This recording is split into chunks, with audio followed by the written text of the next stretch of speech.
अ very big जय हिंद to all of you guys.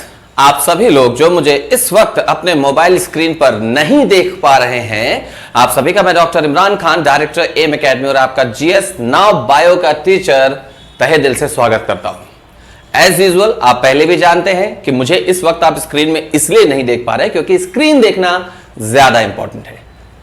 आपकी स्क्रीन में जो भी लिखा है मैं चाहता हूं कि आप वीडियो को यहीं पर पॉज करिए और पॉज करने के बाद एक बार अच्छे से उसे पढ़ लीजिए, बिना यह सोचे कि इसका क्या मतलब होता है, ये वर्ड मीनिंग क्या है, पढ़ते बन रही है नहीं बन रही है। वैसे तो बहुत इजी वर्ड्स हैं, आप पढ़ सकते हैं, उन्हें पढ़ लीजिए। स्पेलिंग मिस्टेक्स मत निकालिएगा, मैंने पहले भी बताया मेडिकल बैकग्राउंड वालों की स्पेलिंग मिस्टेक होती है, उनकी लाइन मिस्टेक नहीं होनी चाहिए बस, ठीक है। तो आराम से इसे पढ़िए, पढ़ने के बाद इसे हो सके तो बना लीजिए, क्योंकि ज्यादा टाइम नहीं लगेगा, 2 मिनट लगेगा, आप बना सकते हैं। फिर जब मैं आपको यह समझाऊंगा तो यह आपको ज्यादा अच्छे से समझ में आएगा। So here I am for you all, और उम्मीद करता हूं कि आपने अभी तक इसे अच्छे से देख लिया होगा, बना लिया होगा, ठीक है। मेन टॉपिक की जगह हमेशा मुझे ही सामने आना पड़ता है और इस वजह से पहले मैं ये चाहता था कि आप इसे देख लें। चलिए हम शुरू करते हैं कि ये एक्चुअली क्या है। इसके लिए हमको अपने पिछले वीडियो की तरफ जाना है, वहीं से हम इस चीज को कनेक्ट करेंगे। जैसा कि आपको पता है कि हमेशा एक कनेक्टिविटी में पढ़ाना ही मुझे पसंद है। लास्ट वीडियो में हमने देखा था कि स्केलेटन सिस्टम को, बोनी स्ट्रक्चर्स को अच्छे से पढ़ने के बाद लास्ट हम कहां पर पहुंचे थे? हम पहुंचे थे कि किस तरीके से एक बोन में मसल्स का अटैचमेंट होता है थ्रू लिगामेंट एंड टेंडन।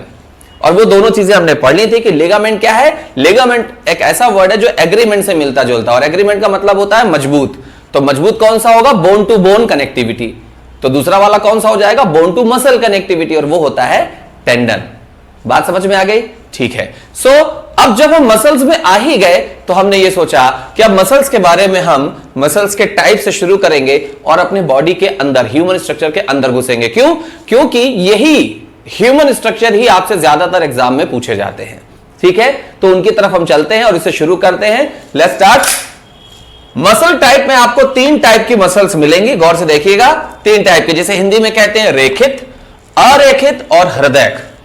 आप में से बहुत से बच्चे संभवतः ऐसे होंगे इंग्लिश मीडियम वाले जिन्होंने हिंदी वाले शायद ना लिखे हों, शायद, उम्मीद तो है कि लिखा होगा।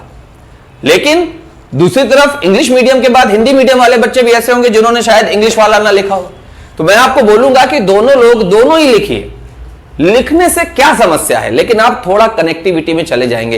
ये छोटी छोटी सी बातें आपके जीवन में बड़े बड़े अंतर डाल दिए। समझ में आ रही बात? ठीक है। तो हमने क्या बताया कि मसल्स 3 टाइप की होती है बेसिकली, रेखित, अरेखित और हृदयक, ठीक है। जिन्हें इंग्लिश में क्या कहते हैं? रेखित को कहते हैं स्ट्रिप्ड। एक स्ट्रिप होती है ना, स्ट्रिप का मतलब होता है पट्टी, पट्टी, रेखा, ठीक है।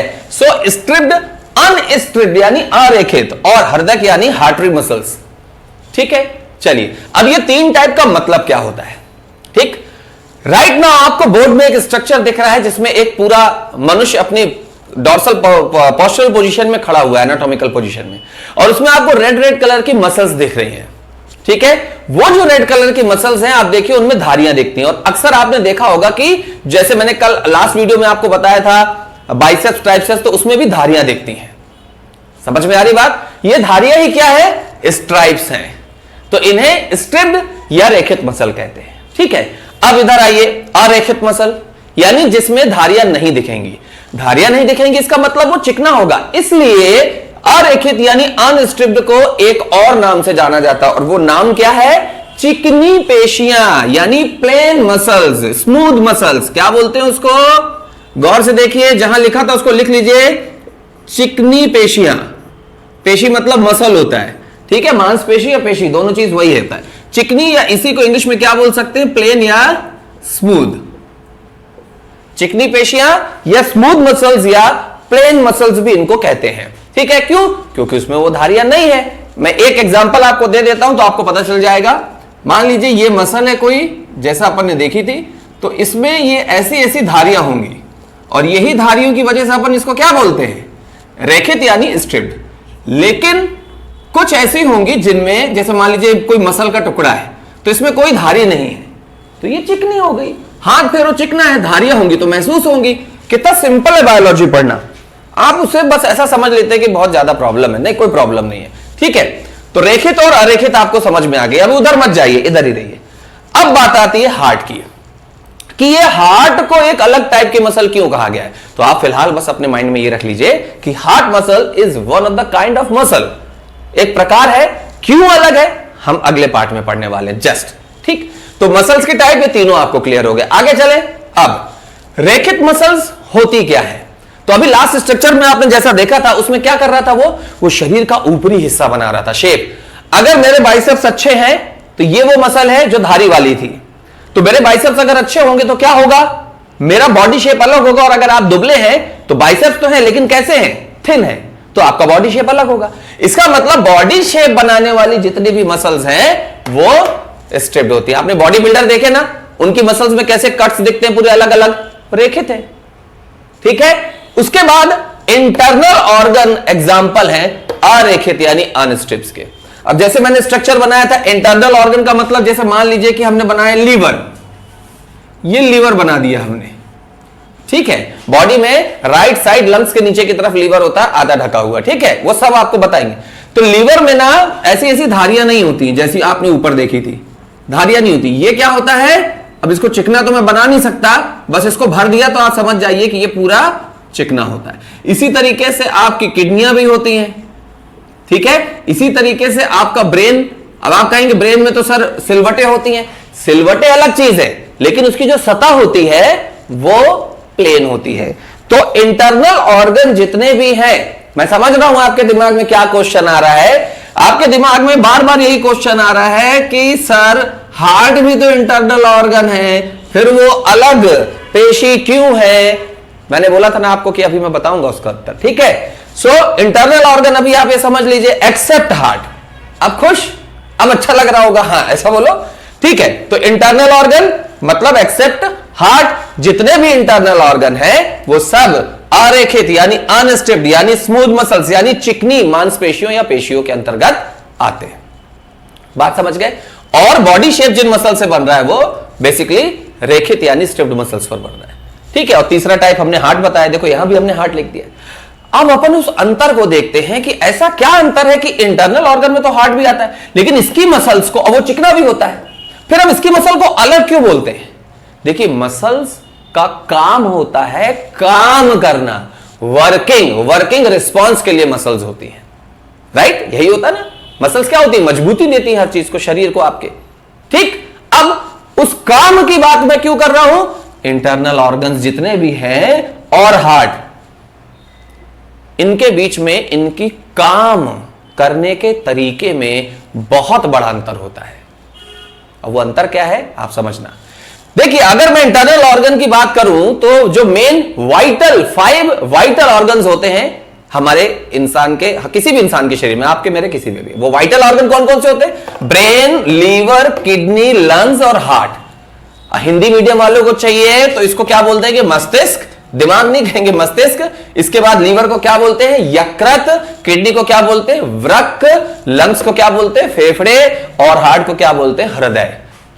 मिल गई शांति दिल को, ठीक है। सो इतने सारे 5 वाइटल ऑर्गन, इसके अलावा भी पूरी बॉडी में ऑर्गन है लेकिन मेन यही है। यानी पोस्टमार्टम के समय पर यह देखा जाता है, या सॉरी हॉस्पिटल में यह देखा जाता है कि ये 5 ऑर्गन अगर डेड हैं तो एक इंसान को डेड बोला जाता है। सबसे आखिरी में जो डेड होता है वो ब्रेन होता है, सबसे आखिरी में, बाकी सब जल्दी डेड हो जाते हैं। सबसे आखिरी में क्या डेड होता है, ब्रेन डेड होता है, ठीक है। सो समझना मेरी बात को आप कि इंटरनल ऑर्गन पे हम अगर मेन ब्रेन, लीवर, किडनी और लंग्स को ले लें तो ये चारों अलग तरीके से काम करते हैं, या बाकी के जो ऑर्गन है इनके साथ अलग तरीके से काम करते हैं। हार्ट अलग तरीके से काम करता है जबकि ये भी एक इंटरनल ऑर्गन है। अब वो तरीका क्या अलग है, बहुत आसान है इसको समझना। जितने भी इंटरनल ऑर्गन है इन पर आपका कोई कंट्रोल नहीं होता। आपका कंट्रोल नहीं होता मतलब ये आपके अकॉर्डिंग नहीं चलते। कैसे, अगर मेरे मसल्स ऊपर वाली है तो ये मेरे अकॉर्डिंग काम करने वाली है। रेखित पेशियां बॉडी शेप, इनको मैं जब चाहे जैसे चाहे काम करा सकता हूं, ऊपर हाथ नीचे। लेकिन आप ये काम आपकी लीवर, ब्रेन, किडनी और लंग्स से नहीं करा सकते। वो अपने काम अपने तरीके से करते हैं। क्या समझे आप, लीवर का जो फंक्शन है उस पर आपका कंट्रोल नहीं है। किडनी का जो फंक्शन है आपका कंट्रोल नहीं है कि मैं जब चाहूंगा किडनी से ब्लड छन्ना बंद हो जाएगा, जब चाहूंगा शुरू, ऐसा नहीं होता। लीवर का आपके ऊपर कोई फंक्शन नहीं। आप ब्रेन के लिए कहेंगे अरे ब्रेन पे तो हमारा कंट्रोल है, कहां कंट्रोल है? आपका दिमाग काम तो करता ही नहीं अच्छे से। वो कंट्रोल तब होता है जब हम बहुत अच्छा मेडिटेशन वगैरह करते हैं या कुछ करते हैं, तब भी उतना कंट्रोल नहीं होता है। ठीक है, तो ब्रेन जो अपने काम कर रहा है, लाइक हमारे ब्रेन में 3 हिस्से होते हैं, फ्रंट, मिडिल और बैक। इनके अलग अलग पोर्शंस होते हैं, सेरेब्रम, सेरिबेलम, इनके पूरे बॉडी में वर्क होते हैं। वो सारे वर्क आप संभाल रहे हो क्या? नहीं, सोचना भर आपका कंट्रोल नहीं कहलाता है। तो ब्रेन के अपने फंक्शंस है जिस पर आपका कोई कंट्रोल नहीं, ऐसे ही बाकी के भी ऑर्गन्स में आपका कोई कंट्रोल नहीं है। ठीक है, तब आप कहेंगे सर वो तो हार्ट में भी नहीं है। यहीं के बाद तो निकल के आता है डिफरेंस कि ये सारे फंक्शन भी आउट ऑफ कंट्रोल है, ये भी आउट ऑफ कंट्रोल है, लेकिन इन सभी अंगों के काम करने का कोई रिदम नहीं है, जबकि हार्ट के काम करने का एक रिदम है। आपने कभी सुना कि लीवर की आवाज आती कट पिट कट पिट, लंग्स आवाज करता फू फू फू फू, लेकिन आपने हार्ट का सुना हुआ है धक धक धक धक, जिसे साइंस में बोला जाता है लब डब, ये साउंड होता है, जिसे धक धक बोल दिया गया। आप समझ रहे हो मेरी बात को? थोड़ा मोटा समझना कि रेखित पेशियां वो होती हैं जो हमारे कंट्रोल में है, हमारे कंट्रोल में मूवमेंट करती हैं, जो बॉडी शेप बनाती हैं। अरेखित पेशियां वो होती हैं जो इंटरनल ऑर्गन बनाती हैं, जिन पर हमारा कंट्रोल नहीं होता।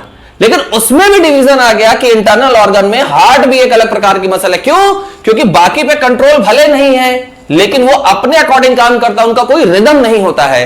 हार्ट मसल्स ऐसी होती है जिनका रिदम होता है। साइंस ने यह प्रूव किया है कि किसी एक स्वस्थ मनुष्य के जीवन में उसका हार्ट कम से कम 2 अरब बार धड़कता है बिना रुके। 2 अरब बार, 2 अरब बार बहुत बड़ी बात होती है। लेकिन ऐसा आप लंग्स, किडनी, लीवर और ब्रेन के लिए नहीं कह सकते।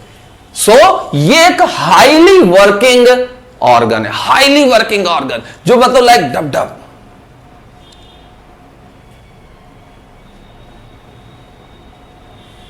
जैसे ही आपका रिजल्ट आया तो रिजल्ट आने की बात सुन के तेजी तेजी भड़कने लगे। जैसे ही रिजल्ट आ गया फिर ये हाल हो जाते हैं आपके, राइट? ठीक है, ये हार्ट मसल क्यों अलग है ये अब आपको पता चल गया। अब जब हम ऑर्गन्स में आ गए हैं तो ऑर्गन मैंने आपको बता दिए, इन ऑर्गन्स का आपस में संबंध कैसे होता है। शॉर्ट में समझना इस चीज को, ये सभी ऑर्गन्स का आपस में संबंध यानी कि जो कनेक्शन होता है वो कुछ पाइप्स के थ्रू होता है। पाइप्स के स्पेलिंग वैसे बनते नहीं, तो मुझे जो लगा मैंने लिख दिया, हिंदी में लिखने का मन नहीं कर रहा था। तो वो पाइप्स के थ्रू होता है। और वो पाइप कौन सी होती है? वो एक होती है वेन और एक होती है आर्टरी। आर्टरी को हिंदी में हम कहते हैं क्या? इतना तो बनता ही होगा आपसे, नहीं बनता? धमनी। क्या कहते हैं? धमनी। और वेन को हिंदी में क्या कहते हैं? शिरा। सिरा नहीं, शिरा। ठीक, तो वेन और आर्टरी, आर्टरी को हिंदी में कहते हैं धमनी और वेन को कहते हैं शिरा। अब ये होता क्या है? ये पाइप होती क्या है? ये वो पाइप्स हैं जो शरीर में ब्लड को लाती ले जाती हैं। यहां पर एक क्वेश्चन सबसे पहले आता है कि भाई कहां से लाती हैं और कहां ले जाती हैं? ठीक, और ये जो ब्लड होता है अलग अलग प्रकार का, तो ये प्रकार अलग कैसे हो जाता है? उसमें क्या होता है? ब्लड तो एक ही होता है। सही बोल रहे हैं, ब्लड तो एक ही होता है, लेकिन ब्लड में उपस्थित किसी कंटेंट की मात्रा के आधार पर वो थोड़ा अलग प्रकार का हो जाता है। और वो 2 मेन चीजें, एक या तो O2 उसमें ज्यादा होगी या CO2 उसमें ज्यादा होगी। अगर CO2 यानी कार्बन डाइऑक्साइड आपके ब्लड पाइप में ज्यादा है तो 2 चीजें कंफर्म है कि वो ब्लड जिसमें CO2 की मात्रा ज्यादा है वो पाइप क्या होगा? वेन कहलाएगा, यानी शिरा। और वो एक अशुद्ध प्रकार का ब्लड होगा। ठीक है, और जिस ब्लड पाइप में O2 की मात्रा ज्यादा होगी वो आर्टरी होगा, यानी कि धमनी। और उसमें ऑक्सीजन रिच है, यानी उसे हम क्या कहेंगे? शुद्ध, यानी प्योर ब्लड। बात समझ में आ गई आपको इतनी? ठीक है, अब बात आती है कि सर थोड़ा अच्छे से समझाइए ना तो हम समझें। उसे समझने के लिए, उसे समझने से पहले एक फैक्ट मैं आपको अभी ही बता देना चाहता हूं, जो हो सकता है कि आगे जाकर मिस हो जाए और वही एग्जाम में आ जाए। वो बड़ा खतरनाक है। मैंने आपको कहा कि CO2 ब्लड वेन्स में होता है और O2 ब्लड आर्टरी में होता है, यानी धमनी में। लेकिन हमारे शरीर में एक ऐसी आर्टरी और धमनी है जहां पर वेन्स में O2 ब्लड होता है, उल्टा हो गया, और आर्टरी में CO2 ब्लड होता है। अभी हमने क्या देखा, यहां आर्टरी में O2, लेकिन उसमें क्या होगा, CO2 आर्टरी में, और यहां हमने वेन में देखा CO2, तो जबकि उस वेन में क्या होगा, O2। और ऐसी आर्टरी और ऐसी वेन जो पल में बदल जाती है, क्या बोला मैंने, पल में बदल गई, वो पल्मोनरी है। पल्मोनरी, आदमी बोलता कि पल में बदल गई, नरी पल में बदल गई, नरी पल में बदल गई, पल्मोनरी। ठीक है, पल्मोनरी आर्टरी और पल्मोनरी वेन ये हमारे हार्ट से जुड़ी होती है। जब आप हार्ट पढ़ेंगे ना, ये सारे वाइटल ऑर्गन आपको शॉर्ट में अलग से पढ़ाए जाएंगे। शॉर्ट में का मतलब ऐसे ही नहीं, अच्छे से पढ़ाएंगे, लेकिन जरूरत से ज्यादा डेप्थ में नहीं घुसना है। सो वहां पर आपको पल्मोनरी आर्टरी मिल जाएगी। यहां बस आप इतना समझ लीजिए कि आर्टरी में O2 हो, CO2 हो वेन में, इसका एक्सेप्शन क्या है, एक्सेप्शन यानी अपवाद। एक्सेप्शन क्या है कि पल्मोनरी आर्टरी में O2 की जगह CO2 होता है, और पल्मोनरी वेन में O2 ब्लड बहता है, और इसकी इंपॉर्टेंस भी है। बात समझ में आ गई? ठीक है, अब हम चलते हैं एक अगले स्ट्रक्चर की तरफ। वो अगला स्ट्रक्चर आपको दिखाएगा कि किस तरीके से आपके सारे इंटरनल ऑर्गन एक दूसरे से जुड़े हैं, और उस टॉपिक को हम जानते हैं पहले से, रक्त परिसंचरण तंत्र यानी blood circulatory system of human body. चलिए, तो हम अपने वीडियो के नेक्स्ट पार्ट की तरफ बढ़ते हैं। ओके, और नेक्स्ट पार्ट जैसा कि आप स्ट्रक्चर देख रहे हैं, मैंने बताया था आपको क्या होगा, वो होगा ब्लड सर्कुलेटरी सिस्टम, यानी कि रक्त परिसंचरण तंत्र मनुष्य के शरीर का। ठीक है, इस स्ट्रक्चर को देखकर जो सबसे पहला थॉट मन में आता है, उसके दो हिस्से होते हैं आमतौर पर। पहला तो इंप्रेशन अच्छा होता है, ये क्या बना है, फिर उसका दूसरा हिस्सा, ये क्या बना है। ठीक है, जैसे ही उसके बाद फिर आप पढ़ते हो लंग्स, लिवर, किडनी वगैरह, ब्रेन वगैरह लिखा हुआ है, तो आपको थोड़ा सा अपनापन लगता है। लेकिन मन के हारे हार, मन के जीते जीत।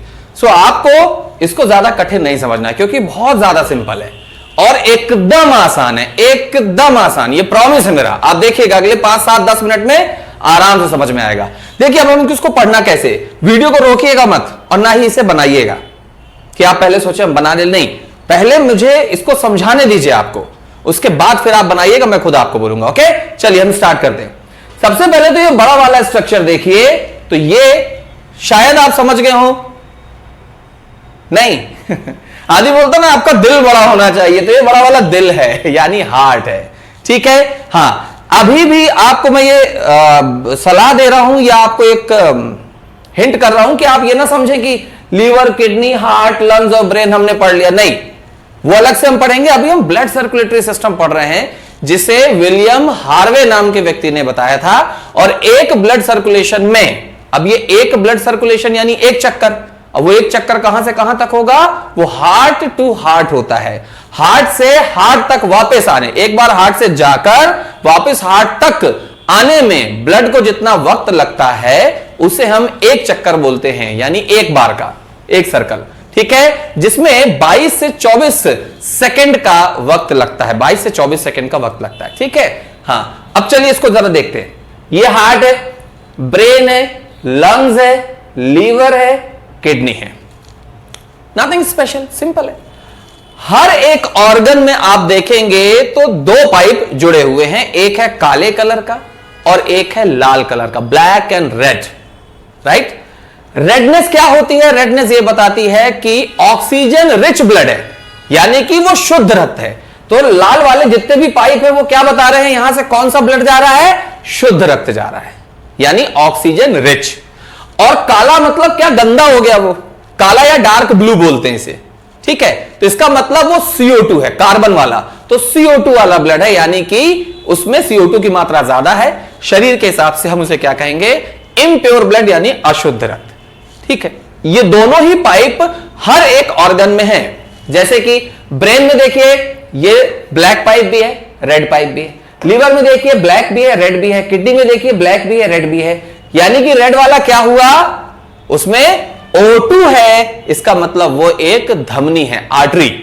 तो रेड वाले जितने भी पाइप है सब आर्टरी हैं। तो ऑब्वियसली ब्लैक वाले पाइप सब क्या हो जाएंगे, वो सारे के सारे वेन यानी शिरा हो जाएंगे। ओके, अब आप एक खास चीज देखिए किडनी हो, लीवर हो या ब्रेन हो, हार्ट को नहीं, हार्ट का काम अलग है, heart is a Tillu pump of your human body, तो हार्ट को अलग लेना अपन को, अभी तो मेन ऑर्गन, क्योंकि यही इनकी बात कर रहे हैं। किडनी हो, लीवर हो, ब्रेन हो, इन सभी में अगर आप गौर से देखेंगे तो जो ब्लैक वाला पाइप है यानी CO2 वाला पाइप वो बाहर जा रहा है। ये देखिए, ये बाहर जा रहा है ना, ये ऊपर जा रहा है, मतलब ये निकल के बाहर जा रहा है। ठीक है, ब्रेन से भी ये देखिए एरो लगा हुआ, यानी ये बाहर आ रहा है। लेकिन रेड वाले सारे पाइप एंटर कर रहे हैं। देखिए, ये किडनी में एंटर, ये लिवर में एंटर और ये लंग्स में एंटर। ये जो जा रहा है ना, ये ऊपर, सॉरी लंग्स में नहीं, ब्रेन में ये एंटर करेगा। तो ऑक्सीजन वाला ब्लड एंटर कर रहा है, CO2 वाला ब्लड बाहर आ रहा है। लेकिन यही अंतर आ जाता है लंग्स में, कि लंग्स में CO2 वाला ब्लड अंदर जा रहा है और O2 वाला बाहर आ रहा है। CO2 वाला अंदर आ रहा है, O2 वाला बाहर जा रहा है। क्यों? क्योंकि जब ये CO2 लेंगे तब हमारी नोज से CO2 बाहर जाएगी, और एटमॉस्फेयर की ऑक्सीजन लेंगे तब हमारे RBCs में ऑक्सीजन आएगी और वो हार्ट में जाएगी, और फिर उसके बाद वो पूरे ऑर्गन्स में जाएगी। आप समझ रहे हो मेरी बात को? ठीक, अब ये प्रोसेस को समझते हैं। देखिए, बेसिक प्रोसेस होती है कोशिका यानी सेल लेवल पर, कोशिका स्तर पर।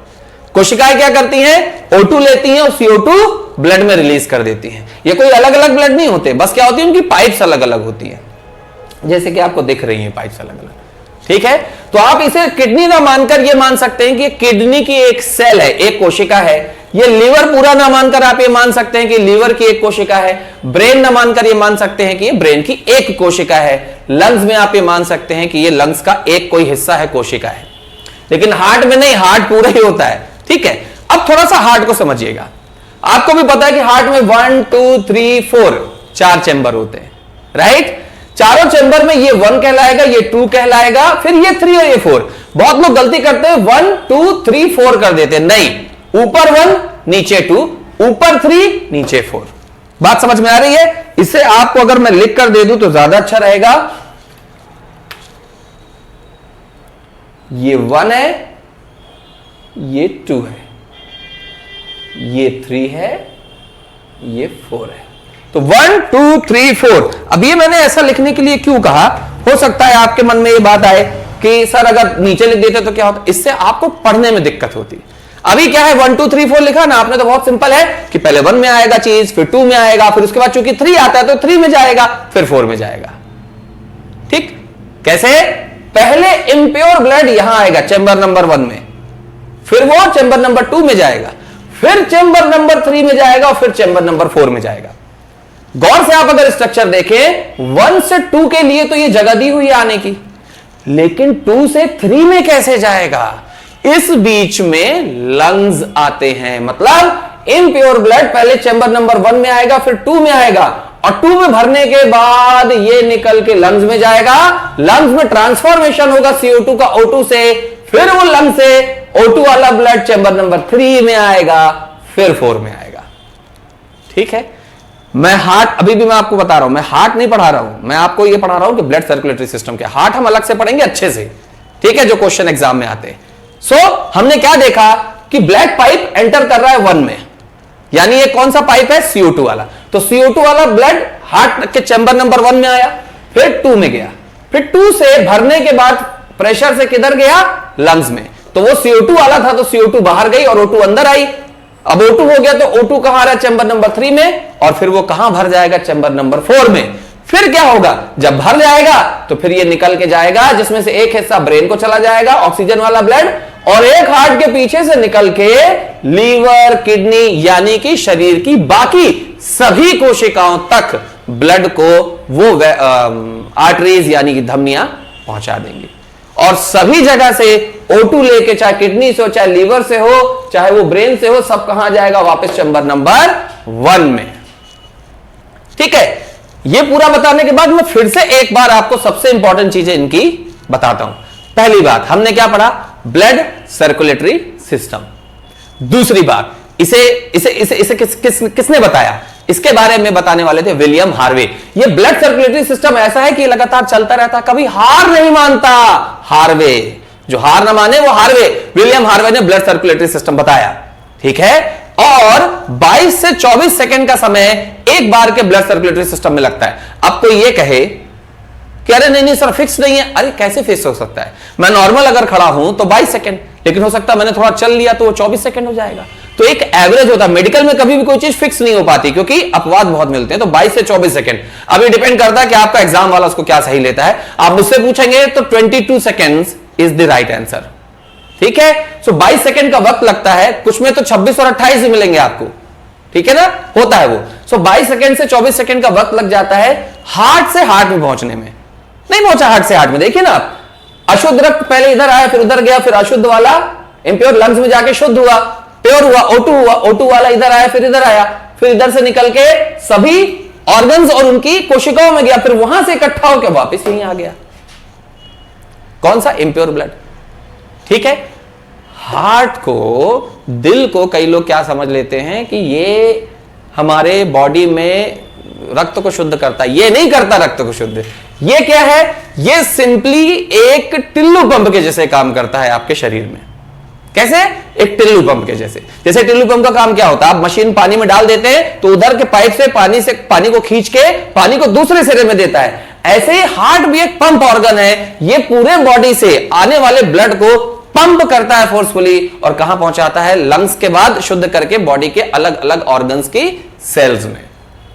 बात समझ में आ रही है आपको? सो दिस वाज अबाउट, हम गौर से एक बार देखते हैं कि सारे जितने भी हमारे, चाहे वो ब्रेन हो, चाहे लीवर हो, किडनी हो, या हमारे शरीर की कोई भी कोशिका हो, उससे CO2 वाला ब्लड लेकर सब कहां इकट्ठा होता है? चैम्बर नंबर 1 पे। 1 से आता है 2 में, 2 से आता है कहां? एक पाइप के माध्यम से लंग्स में जाकर, लंग्स में CO2 बाहर, O2 अंदर, फिर वो O2 वाला ब्लड चैम्बर नंबर 3 में, फिर 4 में, और 4 से फोर्सफुली वो निकल के सीधे ब्रेन में भी जाता है और शरीर के निचले हिस्सों में भी अलग अलग जगह जाता है, ठीक है। और हमारे हर कोशिका को क्या देता है? ऑक्सीजन देता है। बात समझ में आ रही है आपको? ठीक है। अब मजे की बात क्या है कि मैंने आपको ये जो स्ट्रक्चर बनाया ना, ऐसे ही नहीं बना दिया। अगर इस स्ट्रक्चर में हार्ट से थोड़ा किनारे की तरफ लंग्स है तो थोड़ा सा किनारे की तरफ लंग्स हमारी बॉडी में भी है। अगर हार्ट में नीचे, अगर ऐसे खड़े होंगे, क्योंकि आपको स्ट्रक्चर ऐसे ही देखना है, ठीक है, अपने हिसाब से नहीं। अगर आपको यह पहचानना है कि शरीर में लीवर किस तरफ होता है, तो आप कहेंगे राइट साइड, आपका लेफ्ट है, लेकिन ऐसे नहीं। क्यों? क्योंकि ये मेडिकल साइंस है। मेडिकल साइंस में डॉक्टर सब चीजों को कैसे देखता है? पेशेंट सामने पड़ा हुआ है, तो पेशेंट पड़ा है तो वो डॉक्टर का लेफ्ट नहीं होगा, वो एक्चुअली पेशेंट का राइट होगा। तो आपको भी यही देखना है, जैसे मैं खड़ा हुआ हूं, तो हार्ट में नीचे की तरफ राइट साइड में लीवर होगा और लीवर के नीचे किडनी। किडनी इधर भी होती है, लेकिन क्या जरूरत है इधर बनाने की फालतू स्ट्रक्चर? आप समझ लो, जैसा यहां वैसा वहां भी। सो हार्ट लगभग बीच में, जिसके थोड़ा सा राइट की तरफ एक्चुअली लंग्स बीच में होता है, हार्ट थोड़ा सा टिल्ट होता है, लेकिन कंडीशन यही बनती है। और ब्रेन हमारे ठीक ऊपर होता है, राइट की तरफ लीवर, उसके नीचे किडनी होती है। सो विलियम हार्वे ने शायद इतने अच्छे से नहीं बताया होगा, ठीक है। तो एक बढ़िया सर्कुलेटरी सिस्टम आपको, यानी रक्त परिसंचरण तंत्र के बारे में जानकारी हो गई। इसके बाद बस मैं आपको एक स्ट्रक्चर दिखाने वाला हूं जिसमें ह्यूमन बॉडी के अलग अलग ऑर्गन्स, ये जितने भी हैं और इसके अलावा भी, आपको बहुत साफ साफ दिख जाएंगे। आपको कुछ करना नहीं है, बस उनको देख लेना है, दैट्स इट, ठीक है। तो चलिए हम एक बार चल के उन ह्यूमन ऑर्गन्स की कंडीशंस को देख लेते हैं। चलिए, तो अब इस पार्ट ऑफ वीडियो, जो कि लास्ट पार्ट है हमारे वीडियो का, में हम ये देख लेते हैं कि जिन भी 5 वाइटल ऑर्गन्स और उनके कनेक्टिविटी के बारे में हमने बात करी, वेन्स और आर्टरी के थ्रू, यानी कि शिरा और धमनी के थ्रू, उन्हें हम देखते हैं कि उनकी राइट पोजीशन हमारी ह्यूमन बॉडी में कहाँ होती है। देखिए, इस स्ट्रक्चर को मैं आपको बाकायदे एक HD PNG फोटोग्राफ में भी दिखा सकता था, लेकिन मुझे लगा कि, और लगा बस नहीं, मैंने देखा भी कि वो जो स्ट्रक्चर है वो उतना साफ और उतना अच्छा नहीं है। क्यों? क्योंकि उसमें बिल्कुल ओरिजिनल चीज दिखाई गई है। ओरिजिनल में क्या होता है कि सारी चीजें एक दूसरे से एकदम सटी हुई होती हैं। हमारे बॉडी के अंदर कहीं पर भी खाली स्पेस नहीं है, ठीक है। या तो सारे ऑर्गन एक दूसरे से चिपके हुए, या अगर कहीं जगह भी है तो वहां पर फैट डला हुआ है, जिसकी वजह से हम सब चीजों को अलग अलग नहीं देख सकते। So what I was decided कि मैं आपको अलग से ही उसे वैसा जैसा कि ओरिजिनली वो होता है, बस थोड़ा सा एलोंगेट करके, एक्सटेंड करके दिखा दूंगा। चलिए, तो अपन इसे देखते हैं। इसे देखने के बाद आपको ये समझ में आ जाएगा, मैं फिर से रिपीट कर रहा हूं, कि हमारे सारे वाइटल ऑर्गन्स और साथ में उनके कुछ अदर ऑर्गन्स की भी पोजीशन क्या होती है, ताकि जब आप आगे अलग सेपरेट ऑर्गन और सिस्टम्स को पढ़ेंगे तो ये चीजें आपके लिए बहुत ज्यादा आसान कर देंगे आपके टॉपिक को। चलिए हम शुरू करते हैं सबसे पहले लंग से, फेफड़े।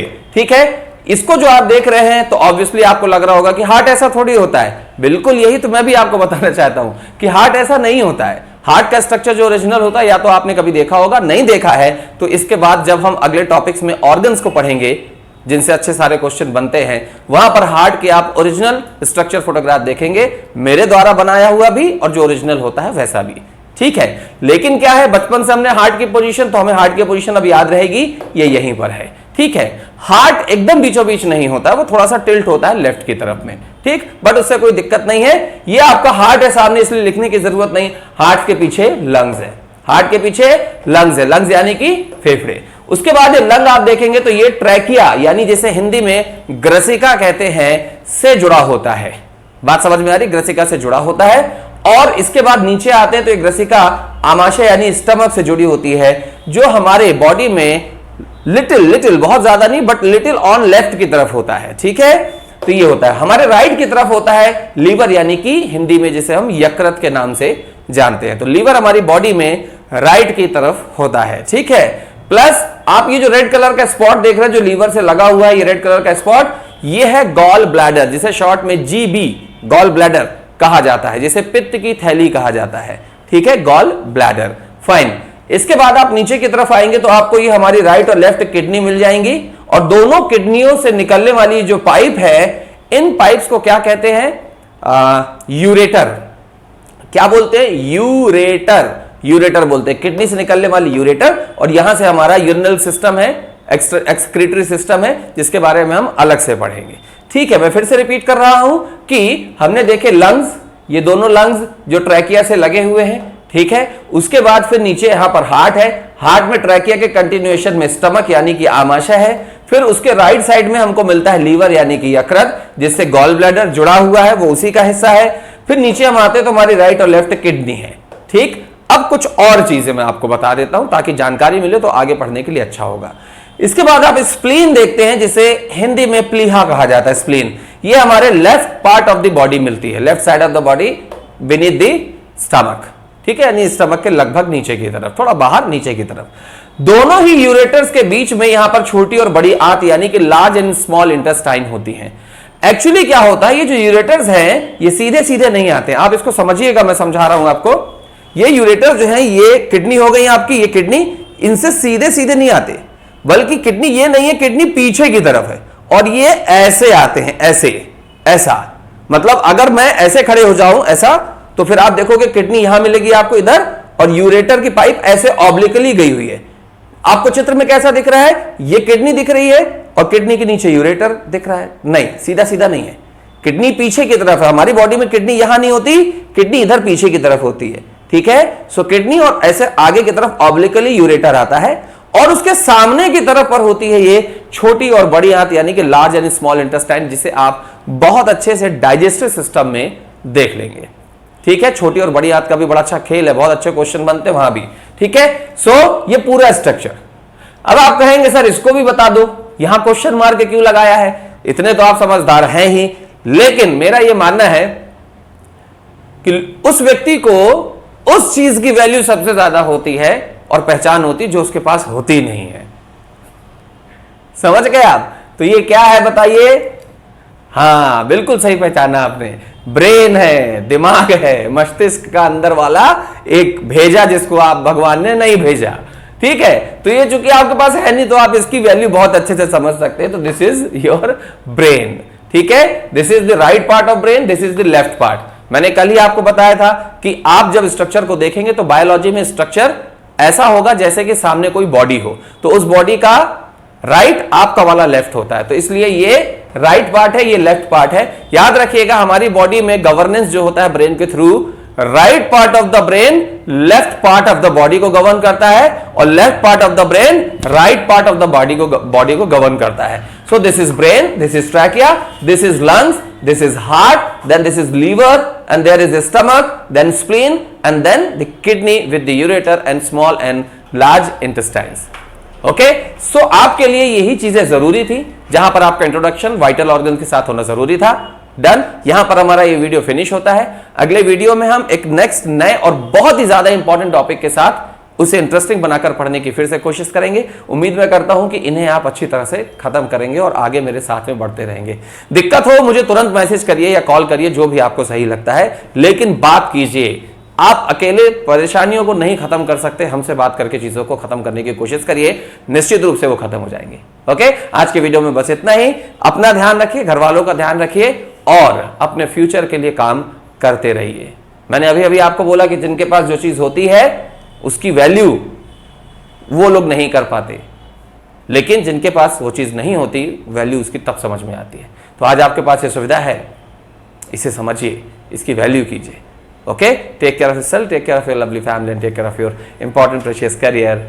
जय हिंद टू ऑल ऑफ यू।